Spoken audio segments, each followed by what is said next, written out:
Hi everyone, welcome back to my channel. নতুন একটা ব্লগে সবাইকে জানাই আবারও অনেক অনেক অনেক ওয়েলকাম।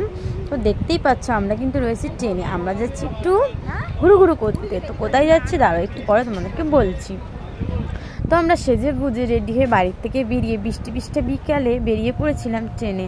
তারপরে নেমে উঠে পড়লাম টোটোতে, কারণ আমরা বারাসাত থেকে একটু ভেতরে কামাখ্যা মায়ের মন্দির হয়েছে অনেক দিন আগেই। আমরা তো সবাই মিলে যাচ্ছিলাম সেখানেই মন্দিরে। তো মন্দিরটা দেখো, পুরো কামাখ্যা যেরকম মন্দিরটা রয়েছে, আসামে যেমন কামাখ্যা মন্দিরটা রয়েছে না, সেম টু সেম এখানে মন্দিরটা করা হয়েছে, খুবই সুন্দর। কিন্তু এখানে একটা মানা রয়েছে। এই যে আমরা এখন ভেতরে ঢুকছি, মন্দির প্রবেশ করছি। তো মায়ের ফটো তোলা যাবে না, কারণ এখানে বারণ আছে। তো আমরা দর্শন করেছি, ফটো তুলতে পারিনি, তবে একটু ভিডিওর মধ্যে তোমাদেরকে একটু দেখানোর চেষ্টা করেছি। তুমি ভিডিওটা দেখতে পারবে, আর ভিডিওটা দেখো, অবশ্যই তোমাদের ভালো লাগবে, আশা করি ভালো লাগবে।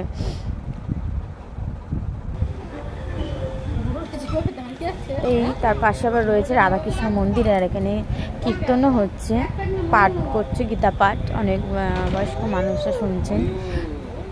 তো আর কি পুরো ঘুরিয়ে দেখালাম মন্দিরটা তোমাদেরকে। আর রবিবারের বিকাল, তো কাকু কাকিমা, আমার ছেলে, আমরা দুই যাই আর বাবু মিলে চলে গেছিলাম।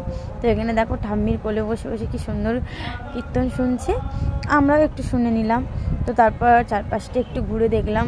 তারপর এই যে দেখছো কতগুলো কপালে তিলক করে দিয়েছে ওকে, ও কিন্তু বেশ মজা পাচ্ছে। আর ওকে হাই বলতে বলেছে এবং গাল মানে ইয়ে করে হাই দেখাচ্ছে। এই যে মায়ের মন্দিরটা, ওই যে মা রয়েছেন, আমি সরাসরি ঠিক করতে পারিনি, তবে যতটুকু পেরেছি চেষ্টা করছিলাম যে ভিডিওর মাধ্যমে একটু যদি দেখানো যায়।